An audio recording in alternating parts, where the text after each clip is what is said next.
Hello guys, welcome back to my YouTube channel. So ഇന്ന് നമ്മൾ വളരെ സിമ്പിളായിട്ട് ടേസ്റ്റി ആയിട്ട് തയ്യാറാക്കാൻ പറ്റുന്ന ഒരു അടിപൊളി ഈവനിങ് സ്നാക്കിൻ്റെ റെസിപ്പി ആയിട്ടാട്ടോ വന്നിരിക്കുന്നത്. അപ്പോൾ അതിനു മുമ്പ് നമ്മുടെ വീഡിയോ ആദ്യമായിട്ട് കാണുന്ന കൂട്ടുകാരുണ്ടെങ്കിൽ ഒന്ന് ലൈക്ക് ചെയ്ത് ഷെയർ ചെയ്ത് സബ്സ്ക്രൈബ് ചെയ്ത് നമ്മളോടൊപ്പം കൂടെ മറക്കല്ലേ.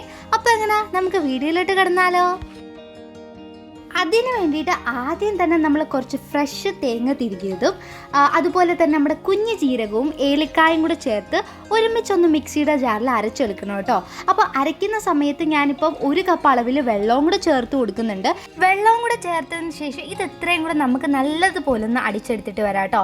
ഇപ്പോൾ നമുക്ക് ഇതുപോലെ നല്ല രീതിയിൽ അരങ്ങി കിട്ടിയിട്ടുണ്ടാവും. ഇനി നമ്മൾ ഇതിലേക്ക് ചേർത്ത് കൊടുക്കുന്നത് നമ്മൾ നേരത്തെ വെള്ളം എടുത്ത് അതേ കപ്പ് അളവിൽ തന്നെ ഒരു 3 കപ്പ് അളവിൽ അരിപ്പൊടിയും കൂടെ ചേർത്ത് കൊടുക്കുന്നുണ്ട്. ഇനി അതേ കപ്പ് അളവിൽ തന്നെ നമ്മൾ 2 കപ്പ് വെള്ളവും കൂടെ ചേർത്ത് കൊടുക്കുന്നുണ്ട്. അപ്പോൾ ഇത് അടിക്കുന്നതിന് മുമ്പ് 1 സ്പൂൺ വെച്ച് മിക്സ് ചെയ്ത് കൊടുക്കുക. അപ്പോൾ നമുക്ക് പെട്ടെന്ന് തന്നെ മിക്സ് ആയി കിട്ടും കേട്ടോ. ഇനി നമ്മുടെ ഈ തേങ്ങയും അരിപ്പൊടിയും ഈ മിക്സ് എല്ലാം കൂടെ ചേർത്ത് നമുക്ക് ഒരു വട്ടവും കൂടെ മിക്സിയുടെ ജാറിൽ നല്ല രീതിയിൽ ഒന്ന് അടിച്ചെടുക്കണം. അപ്പോൾ അതൊന്ന് അടിച്ചെടുക്കുന്ന സമയം കൊണ്ട് നമുക്ക് അടുത്ത നമ്മുടെ പരിപാടി എന്ന് പറയുന്നത് ശർക്കര പാനി തയ്യാറാക്കി എടുക്കണം കേട്ടോ. അപ്പോൾ ശർക്കര നല്ല പോലെ പാനിയാക്കിയതിന് ശേഷം അരിച്ച് നമുക്ക് മാറ്റി വെക്കാം.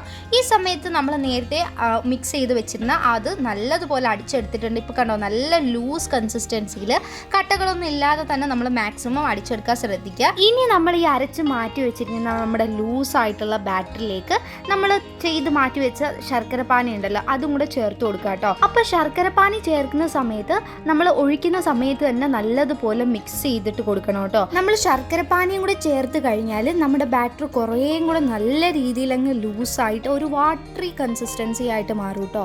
നല്ല ലൂസായിട്ട് നമുക്ക് കിട്ടുന്നതായിരിക്കും. ഇനി നമുക്ക് അതിലേക്ക് ആവശ്യത്തിനുള്ള ഉപ്പ് ചേർത്ത് കൊടുക്കുക.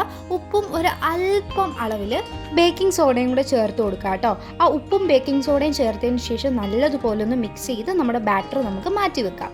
ഇനി നമ്മൾ കുക്കറിലാട്ടോ ചെയ്യുന്നത്. നിങ്ങൾക്ക് വേണമെങ്കിൽ ഈ ഒരു പ്രോസസ്സ് സെപ്പറേറ്റ് ആയിട്ട് ചെയ്തിട്ടെടുക്കാം. ഞാൻ ഇപ്പോൾ കുക്കറിൽ തന്നെ ഒരു അല്പം നെയ്യ് ഒഴിച്ചതിന് ശേഷം നമുക്ക് ഇഷ്ടമുള്ള അളവിൽ തേങ്ങാക്കൊത്ത് എടുക്കുക. അത് നല്ല രീതിയിൽ ഒരു ബ്രൗൺ കളറായിട്ട് നമുക്ക് മൊരിച്ചെടുക്കണം. അപ്പോൾ നല്ല രീതിയിൽ ഒന്ന് മൊരിച്ച് ഒരു ബ്രൗൺ കളർ ആവുന്നത് വരെ നമുക്ക് വെയിറ്റ് ചെയ്യാം. അപ്പോൾ തേങ്ങാക്കൊത്ത് ഒന്ന് മൊരിഞ്ഞ് വരുമ്പോഴത്തേക്ക് അതിലേക്ക് നമ്മൾ വളരെ കുഞ്ഞായിട്ട് കട്ട് ചെയ്ത് വെച്ചിരിക്കുന്ന കൊച്ചുള്ളി ഉണ്ടല്ലോ, കൊച്ചുള്ളിയും കൂടെ ചേർത്തിട്ട് നല്ലതുപോലെ രണ്ടും കൂടെ ഒന്ന് മൊരിച്ചെടുക്കാം കേട്ടോ. നമ്മളിങ്ങനെ കഴിക്കുന്ന സമയത്ത് ആ കൊച്ചുള്ളിയുടെ ഫ്ലേവറും ആ തേങ്ങാക്കൊത്തൊക്കെ ഇങ്ങനെ കടിക്കാൻ കിട്ടുന്ന നല്ല അടിപൊളി ടേസ്റ്റാണ്. ഇപ്പം നമ്മുടെ കൊച്ചുള്ളിയും തേങ്ങാക്കൊത്തും നല്ല രീതിയിൽ ഒന്ന് മൊരിഞ്ഞ് നല്ല ബ്രൗൺ കളറായിട്ട് കിട്ടിയിട്ടുണ്ട് കേട്ടോ. ഇനി നമ്മൾ ഫ്ലെയിം ഒന്ന് കുറച്ച് വെച്ചതിന് ശേഷം നമ്മൾ നേരത്തെ മാറ്റി വെച്ചിരിക്കുന്ന ബാറ്റർ ചൂടോടുകൂടി തന്നെ നമ്മുടെ കുക്കറിലേക്ക് അങ്ങോട്ട് ഒഴിച്ചു കൊടുക്കുക കേട്ടോ. അപ്പം ഒഴിച്ച് മിക്സ് ചെയ്യാനൊന്നും നിൽക്കണ്ട, കാരണം നമ്മുടെ ആ തേങ്ങാക്കൊത്തും ആ കൊച്ചുള്ളിയൊക്കെ മുകളിൽ തന്നെ വന്ന് ഇതായിക്കോളും. നമ്മൾ മിക്സ് ചെയ്ത് മാറ്റാനൊന്നും നിൽക്കേണ്ട. ഫ്ലെയിം ഒന്ന് ജസ്റ്റ് ഒന്ന് കൂട്ടി വെച്ചിട്ട് ഒന്ന് കുറച്ച് വെച്ച് നമുക്ക് ഒരു 10 മിനിറ്റ്സ് കുക്ക് ചെയ്തിട്ട് എടുക്കാം കേട്ടോ. അപ്പോൾ കുക്കറിൽ ചെയ്യുന്ന സമയത്ത് വിസിൽ മാറ്റി വെച്ചിട്ട് വേണം കുക്ക് ചെയ്യാനായിട്ട് നിങ്ങളെല്ലാവരും ശ്രദ്ധിക്കുക കേട്ടോ.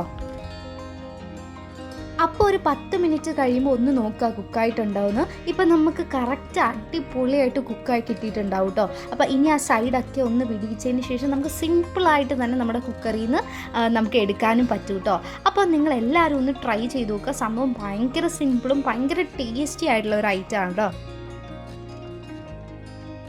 അപ്പം നമ്മുടെ ഇന്നത്തെ സ്നാക്സ് അടിപൊളിയായിട്ട് തയ്യാറായിട്ടുണ്ട്.